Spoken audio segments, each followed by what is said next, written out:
अब यूक्रेन ने भी कर दिया हॉर्मुज पर जबरदस्त अटैक, लेकिन पुतिन का हाल हो गया अब ट्रंप जैसा। रूस यूक्रेन युद्ध अब सिर्फ मिसाइलों और टैंकों का ही युद्ध नहीं रह गया। अब सस्ते ड्रोन उन प्रोजेक्ट्स को भी हिला रहे हैं जिन्हें बनाने में रूस को करीब 300 साल लग गए थे। जिस जलमार्ग को कभी रूस की आर्थिक और सैन्य ताकत की रीढ़ माना जाता था, आज वही कुछ दिनों के ड्रोन हमलों से बहुत बुरी तरीके से टूटा नजर आने लगा है।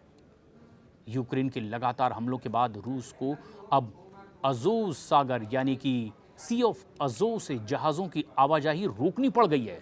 और इसका असर सिर्फ युद्ध पर नहीं पड़ रहा, बल्कि रूस के ट्रेड और दुनिया के नए अनाज बाजार पर भी पड़ रहा है। अज़ोव सागर और काला सागर को जोड़ने वाला ये केर्च स्ट्रेट बंद करना पड़ा है। केर्च स्ट्रेट ठीक उसी तरीके से जैसे स्ट्रेट ऑफ हॉर्मुज पूरी दुनिया की धड़कनें बढ़ाने वाला है। और ये 3 से 15 किलोमीटर चौड़ा इलाका है। हॉर्मुज का जो इलाका है उसी तरह ही आप इसे भी समझ सकते हैं, जिस पर कब्जा ईरान ने कर लिया, पूरी दुनिया को हिला दिया। पूरी दुनिया का फोकस इस समय उसी स्ट्रेट ऑफ हॉर्मुज पर है। ईरान जब चाहता है कि हॉर्मुज में हमला करे, जहाज़ों की आवाजाही रोक दे, वो वैसा कर लेता है। और इसी तरह अब रूस की लाइफलाइन पर भी यूक्रेन ने हमला कर दिया है और उसका एक जलमार्ग पूरी तरह से बंद करना पड़ा। यूक्रेन के लगातार ड्रोन हमलों के बाद अब रूस को अज़ोव सागर के इस बहुत ही अहम समुद्री रास्तों पर से जहाज़ों की आवाजाही रोकनी पड़ी है। और ये रास्ता रूस को ब्लैक सी और दुनिया के बाजारों से जोड़ने वाला रास्ता है। और ये अभी का बनाया रास्ता नहीं, कड़ी मेहनत का, साल दर साल का, सदियों का। इसकी नींव रखी गई थी 300 साल पहले। पीटर द ग्रेट ने इसकी नींव रखी और सोवियत संघ के दौर में वोल्गा डॉन नहर बनाकर इसे पूरा कर लिया गया। अब इसे समझना बहुत ज़रूरी है कि ये अज़ोव सागर इतना इंपॉर्टेंट क्यों था, जैसा स्ट्रेट ऑफ हॉर्मुज।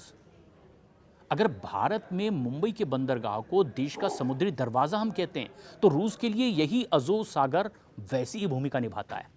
और ये छोटा सा समुद्री रास्ता रूस और यूक्रेन के बीच में मौजूद है। आगे जहाज़ ब्लैक सी यानी कि काला सागर में पहुंच जाते हैं यहीं से होकर, और फिर भूमध्य सागर के रास्ते दुनिया के अलग अलग देशों में पहुंच जाते हैं। यानी कि रूस के दक्षिण हिस्से से निकलने वाला अनाज, तेल, स्टील और दूसरे बहुत ज़रूरी सामान व्यापार के अहम मोड़ में अज़ोव सागर से ही होकर पहुंचते हैं। फिर ब्लैक सी के ज़रिए अंतर्राष्ट्रीय बाजार में पहुंच जाते हैं। ब्लैक सी और कैस्पियन सी का खेल बहुत ही अजीबोगरीब है। रूस ने सिर्फ समुद्रों पर भरोसा नहीं किया, उसने नदियों और नहरों का भी एक ऐसा जाल बनाया कि देश के अंदर से हजारों किलोमीटर तक जहाज चल सकें। अगर इसे बहुत आसानी से समझना चाहें तो कैस्पियन सागर रूस के अंदरूनी हिस्से की ओर है और कैस्पियन सागर को मैप में देखें तो चारों तरफ से वो ज़मीन से घिरा हुआ है। और सागर के इसी इलाके में अज़रबैजान, रूस, तेहरान, तुर्कमेनिस्तान, इन सब की सीमाएं लगती हैं। वहीं से वोल्गा नदी निकलती है। वोल्गा नदी को डॉन नहर के ज़रिए डॉन नदी से जोड़ दिया जाता है। डॉन नदी सीधे अज़ोव सागर में जाकर गिरती है और अज़ोव सागर से जहाज़ ब्लैक सी और फिर दुनिया के समुद्रों तक पहुंच जाते हैं। यानी कि रूस ने अपने देश के अंदर एक ऐसा जलमार्ग तैयार किया कि बिना लंबा समुद्री रास्ता नापे सीधे वो दुनिया तक अपना सामान पहुंचाएगा, वहां से अपने घर बुलाएगा।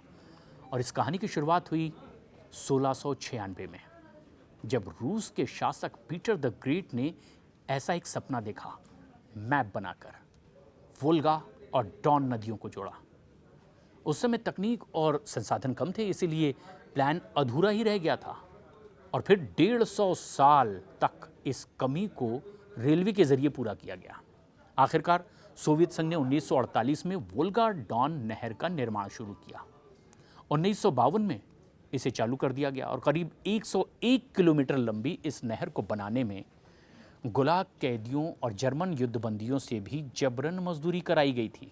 किसी भी कीमत पर उसे पूरा करना था।